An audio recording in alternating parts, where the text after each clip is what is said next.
2021, he was stopped by Border Patrol as he was coming into this country.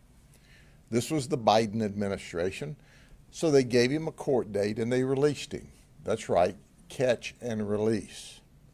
And isn't it interesting that he came into this country in the area of Chula Vista, California? So in 2021, he's in this country illegally. He's caught and released as opposed to being taken into custody, and proceedings began at that time. Let's fast forward to July of 2024.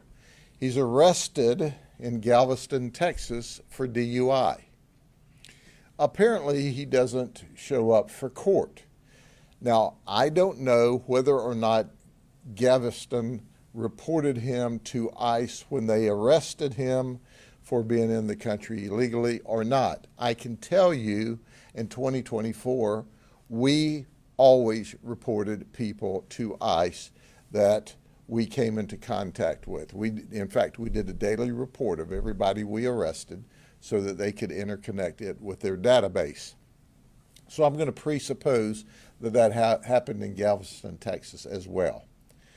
But not only did they not hold him when he was arrested by the local authorities, he was released apparently on bond or promised to show up at court. Did he show up at court? No, he didn't show up at court. So Texas issued a warrant for his arrest. However, it is a no extradition warrant, which simply means if they get outside of the jurisdiction, whether that's the state or the county, then if you come in contact with this person, they will not take them into custody on those particular charges. So in 2024, he's arrested for DUI. He fails to show up. There's an outstanding warrant, and he disappears again. Now I want to bring you to Polk County, Florida.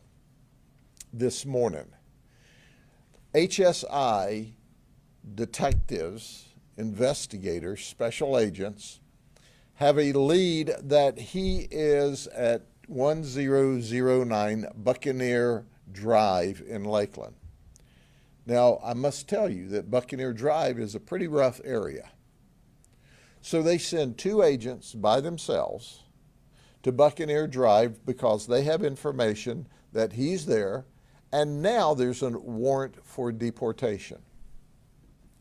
So the agents set up, and sure enough, they see him get in a vehicle with two other people and leave. They follow him out to Reynolds Road, which is on the east side of Lakeland, and they perform a traffic stop. The truck pulls over.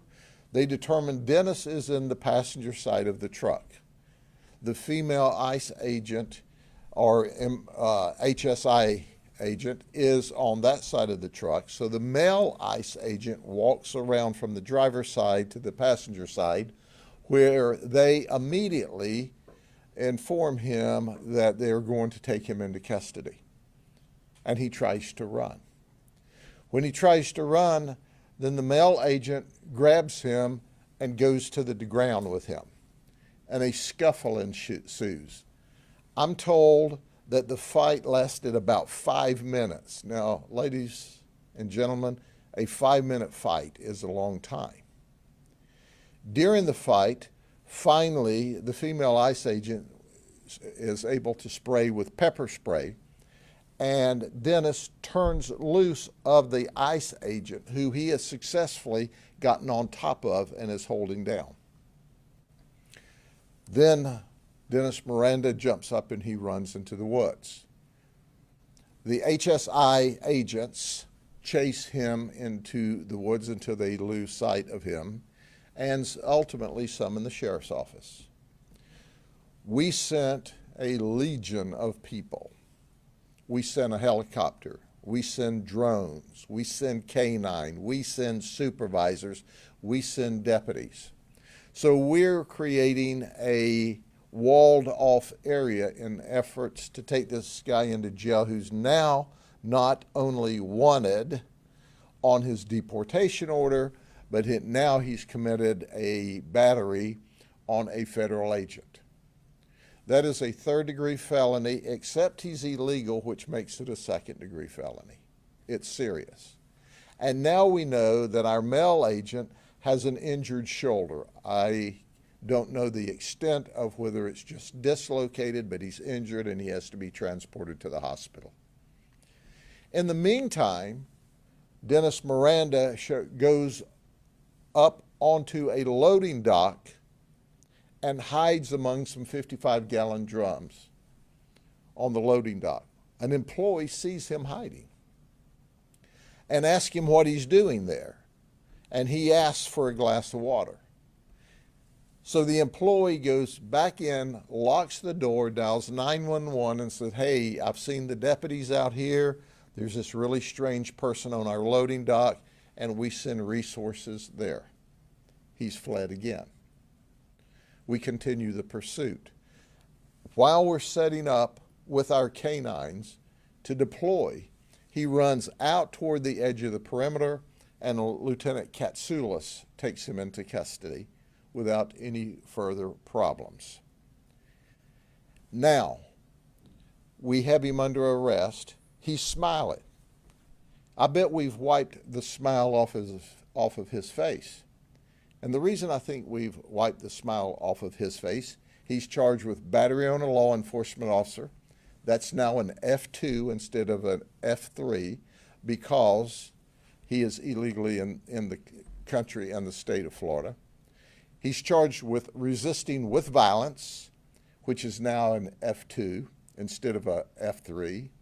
He's charged with resisting without violence, which is now an F3 instead of a first-degree misdemeanor. He's charged with false imprisonment, and he's charged with burglary of an occupied structure. Very serious charges. The burglary of the occupied structure is now an F1, a felony of the first degree, as opposed to a felony of the second degree. Now, he's not even yet facing his federal charges for all of his actions that day. So here's what he looks like after he's under arrest. We read Dennis Miranda, his Miranda warnings, and he totally confessed to us. He told us he was here illegally, and he told us all about the fight and the resisting and trying to get away because he didn't want to be deported. The other two people in the vehicle were also here illegally as well. They were taken into federal custody and transported to either Tampa ICE or over to Pinellas County Jail, which is a federal lockup. But they sent two folks after three people who were here illegally, and obviously this guy wasn't going to go. The other two cooperated. They stayed in the vehicle. They did not resist. They did not run. They did not fight. This guy has a lot of charges that he's facing now. Once again, had this guy been dealt with correctly, he had been touched at least, I underscore, at least 2 other times when he came into this country illegally, and nothing was done. And now he's injured federal agents trying to do their job and take him into custody. Are there any questions? How does that make you feel that he had other instances to be taken into custody before he came in? Well, it's a clear indication that the system, as I've said back for years, is broken. The federal immigration system is broken.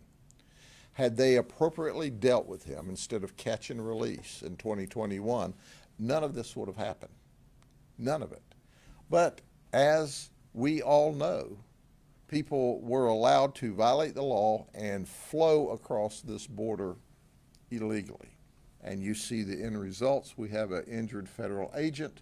We had a great deal of resources that the local taxpayers had to pay for in order to take him into custody with a smile on his face. And now the state of Florida and the taxpayers of Polk County are going to have to pay to hire him a defense attorney, to try him, We're going to send him to state prison for a very long time, which is our hopes upon his conviction, not counting what the federal government may want to do with him before he's deported. So it's cost the taxpayers untold hundreds of thousands of dollars before all of this is over with, and it never should have happened in the first place. Can you lay out a timeline of from the time they tried to arrest him on a warrant to when they contacted Polk County, and then to when Polk County was contacted to when he was taken into custody? How much time elapsed? Yeah, I don't have the timeline, but it was relatively quickly. Whenever they called us and called for assistance, then we immediately responded, and we responded with resources. And the first thing you do is set the perimeter, because you have to set a large perimeter, and then you start marching the perimeter in. What helps speed it along is when the employee of the business noticed this guy was, ostensibly in their business hiding, and notified us, which sped the process up. So I don't know the exact times, but we can get that to you. He was taken into custody rather quickly. Can you remember another instance in Polk County where an ICE or HSI agent has been allegedly assaulted by a suspect? To my knowledge, this is the first time we've had an ICE agent injured in the line of duty, and he was significantly injured. He had to go to the hospital, and he's going to make a full recovery. But the reality of it is it shouldn't have happened. And the people need to know this in the community. There is this illusion that all of these folks that are here are just wanting to work and do good. Well, a percentage of them are. But a lot of them are here and they don't want to go back, and they'll do whatever they need to do, including resist arrest and fight with the federal agents. It's HSI. I think it was one of them may have been an ERO ICE agent, but they came from two different investigative teams from HSI. But they'll fight in order to keep from going back. Well, they're going to go back. It's whether they want to go back tired or bruised up, or both. But fortunately, when he encountered us, he didn't resist. He didn't give us any trouble at all. He was totally cooperative. We read his Miranda, and he confessed. I mean, yeah, 5 minutes seems like a long tussle. 5 minutes is a very long tussle.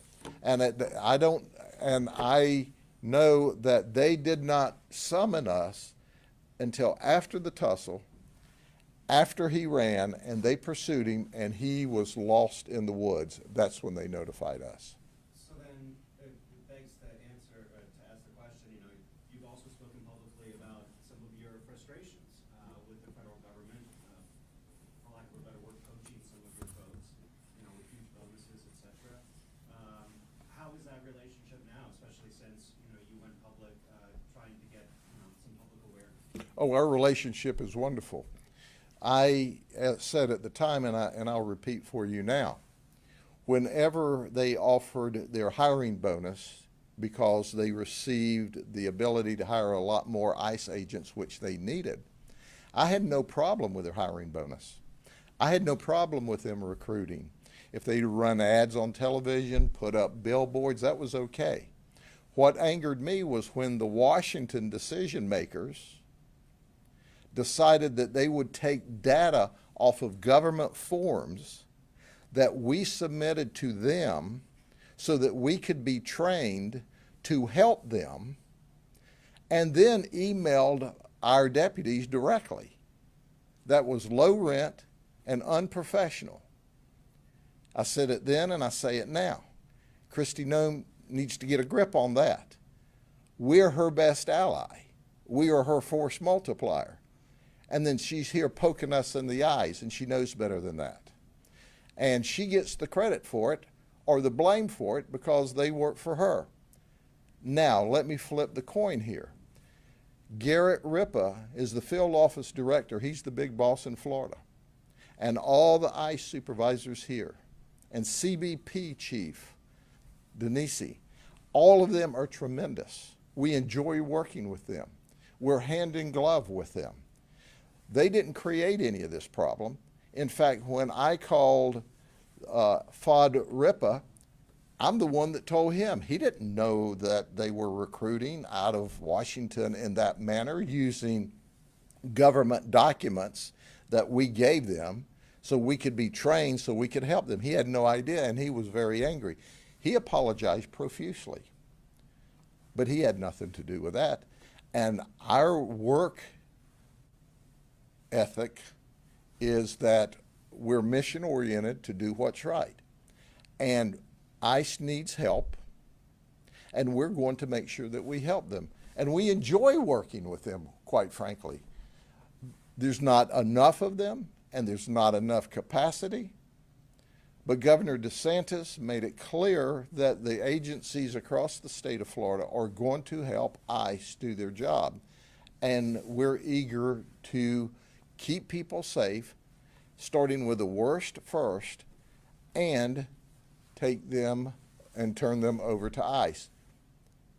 Had they called us ahead of time and said, hey, we think we got one, maybe two, maybe three, we don't know, in this house, we could have sent resources with them. We would have assisted them just like we would have assisted a police department or any other law enforcement agency. Okay? Can you describe the distance that he ran through the woods until he got to that business? Do you know, I don't know how far it is, but I think it was right, I'm familiar with the area. I believe it was across the street so what I believe he did was ran across the road into the woods, and then he circled back and got onto the loading dock at the business, and that's where he was discovered. Then he broke and ran again. Can I also ask, and this may be out of your jurisdiction, which I totally understand, but you said that they used pepper spray. Why weren't more lethal actions taken to try and apprehend this person? If a 5-minute fight and you got 2 agents, I don't understand why 2 agents can't get 1 person down. Well, they've got 2 other people to worry with at the same time. So it's not like you can just focus on this one person. You also have to be concerned about the others breaking out on you at the same time. So they absolutely had their hands full. And they did a remarkable job. They stayed in the fight, and even with a dislocated shoulder or a broken shoulder or significant injuries, he still stayed in the fight and chased the man down while they were calling for help. So they were just overwhelmed because they had 3. Fortunately, the other 2 did as they were instructed. But here's the issue. The issue is that ICE needs help, and we're willing to help. There is a capacity issue.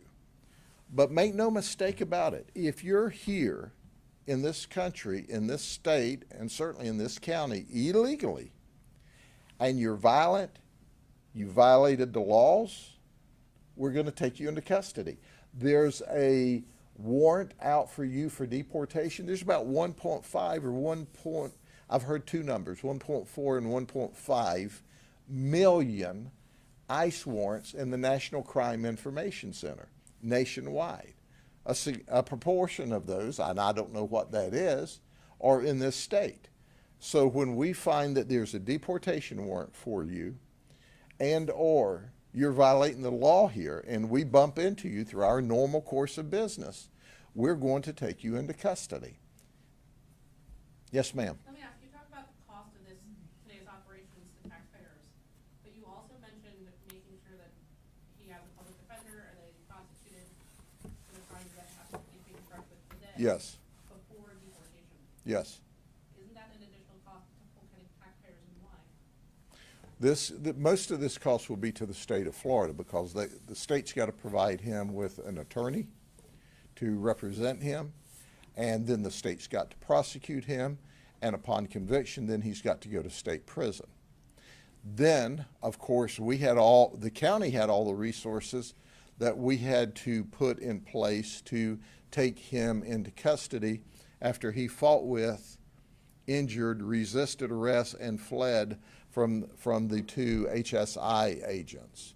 So the bottom line, it's the cost of doing business. But it's business that we should not have had to have done had the federal government done their job the right way in 2021.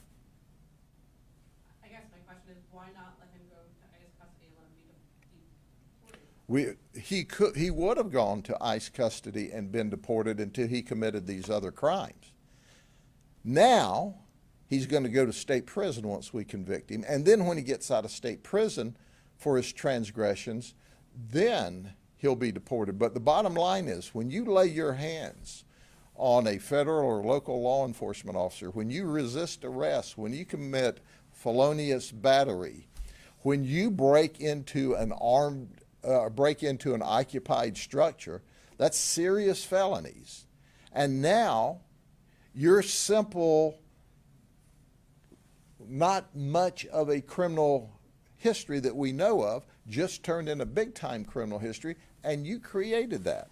And that's what he did.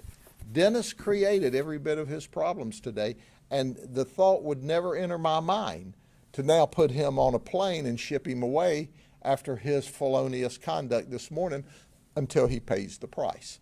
And everybody needs to know that's here illegally in the state of Florida, because of the great work by Governor DeSantis and our legislature, that your first-degree misdemeanor is now a third-degree felony if you're here illegally. Your third-degree felony is now a second-degree felony, and your second-degree felony is now a first-degree felony.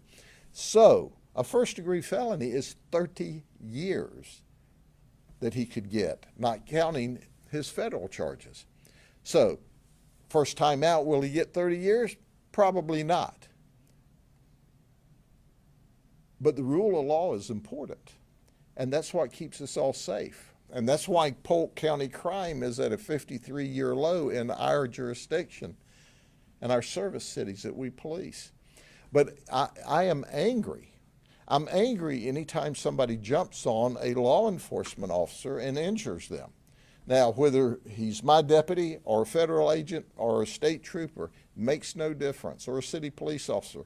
We're all in this together to keep people safe and to safely remove those from this country that are here illegally, starting with the worst first, as I quote President Trump. And this guy was pretty bad this morning. Sheriff, definitely acknowledge the catch and release issue that you made earlier.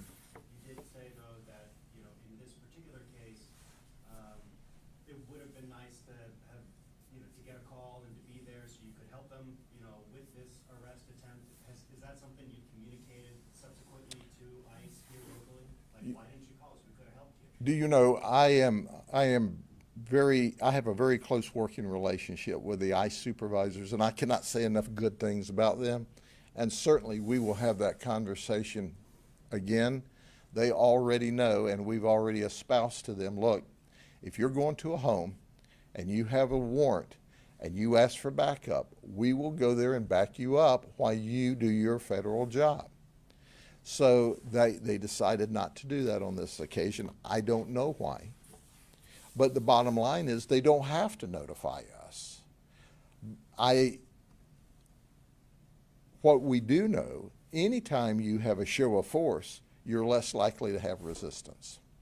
And that's not just for this, that's for any when you're dealing with anyone that has a proclivity to violate the law or be dangerous. And this guy just wanted to get away. And he was going to do whatever he needed to get away. He didn't pull a knife or a gun and stab or shoot these folks. He fought them. He's 21 years old and he's a strong young man. He fought them to get away from them because he wasn't going to be deported. He wasn't going to be taken into custody. Surprise, we gave Miranda his Miranda, and he's now in custody. Do you know if any body-worn camera was recording at the time? Has that been taken in for your investigative? Our investigation is still ongoing, and we will gather up any camera footage that's in the area, and we're still working with the federal government to get any camera footage they may have had. And then finally, my last follow-up, has DC knocked it off? Excuse me? Has DC knocked it off with trying to email your deputy? Oh, no, they've not emailed us again, but they doubled down and just said, yeah, our job is to hire people and we'll do what we need to do. So they were not responsive to the Florida sheriffs at all. But you know what? We have to compartmentalize that immature, unprofessional conduct and put it where it needs to be. And that's with the leadership in Washington, D.C. of ICE that approved that. And that's where it should be. But that would be like blaming all of the ICE agents and their hard work for some bozo breath in Washington, D.C. making what I think is a very immature decision. But the reality of it is our field office director, Garrett Ripa, his supervisory teams, the ICE folks, HSI, they're remarkable in every sense. They're responsive to us in every sense. I could not be more pleased. Their frustration, I'm sure, is the same as our frustration. It's lack of capacity. And that's the issue, lack of capacity. Okay? Thank you, Sheriff. God bless y'all. Have a good day.